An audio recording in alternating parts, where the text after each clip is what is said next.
আলহামদুলিল্লাহ। আপনারা কেমন আছেন সবাই? জোরে বলেন না, কেমন আছেন? আলহামদুলিল্লাহ। আল্লাহ আমাদেরকে একটি সমাজ তৈরি করে দিয়েছে, সুযোগ তৈরি করে দিয়েছেন, যে কারণে আজকে এখানে এই শত শত টুপি পরা আলেম ওলামাগণ বিনা দ্বিধায় আমরা এখানে উপস্থিত হতে পেরেছি। দীর্ঘ 17টি বছর এই বাংলাদেশে দুইজন আলেম একত্রিত হয়ে টুপি পরে রাস্তায় হাঁটতে পারেনি আমরা, কি বলেন ঠিক কিনা? কিন্তু আজকে যাদের উসিলায় এই বৈষম্য বিরোধী ছাত্র জনতার আন্দোলনের মাধ্যমে আজকে আমরা নতুন একটি দেশ ফিরে পেয়েছি। আজকে তাদেরকে শ্রদ্ধা করে স্মরণ করি।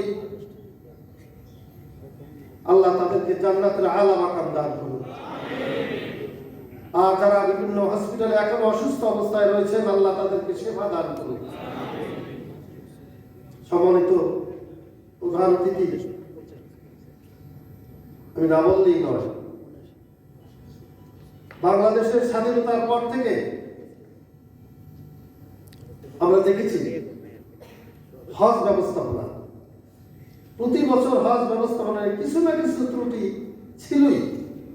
যখনই সব হাজিগণ সৌদি আরব চলে যেতেন, বাংলাদেশে সাংবাদিক সম্মেলন হতো, কি এতগুলো হাজি যেতে পারেনি, এতগুলো হুজির টাকা মোয়াল্লিমরা বা দালালরা চুরি করে নিয়ে গেছেন।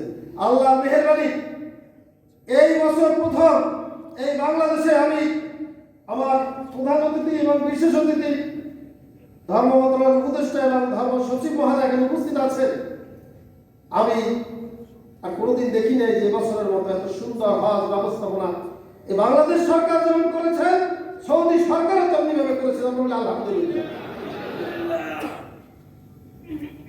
এজন্য আমি আন্তরিক মোবারকবাদ জানাই মাননীয় ধর্ম উপদেষ্টা এবং সচিব মহোদয় সহ সকল কর্মকর্তা বৃন্দকে। প্রিয় নেতৃবৃন্দ,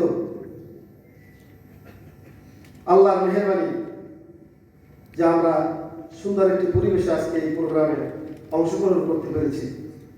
আল্লাহ তাআলা কোরআনুল কারীমে বলেছেন, যেখানে কোরআন তেলাওয়াত করা হয় আর যারা ধৈর্য ধারণ করে সেগুলো শ্রবণ করে, আল্লাহ সেখানে রহমত বর্ষণ করে। কি বলে ঠিক কিনা? কাজে আজকে ইমাম প্রশিক্ষণ এটা একটা বিশাল ব্যাপার। আমি নিজেও ইমাম প্রশিক্ষণে অংশগ্রহণ করে 1986 সালে ওই ব্যাচে আমি প্রথম স্থান অধিকার করেছিলাম। তখন 3 বাইতলে ইকবাল ইমাম ট্রেনিং হয়েছে। কাজে প্রশিক্ষণের কোনো বিকল্প নেই, প্রশিক্ষণের বিকল্প প্রশিক্ষণ। আমি বক্তব্য বাড়াবো না, আপনাদেরকে ধন্যবাদ জানাই।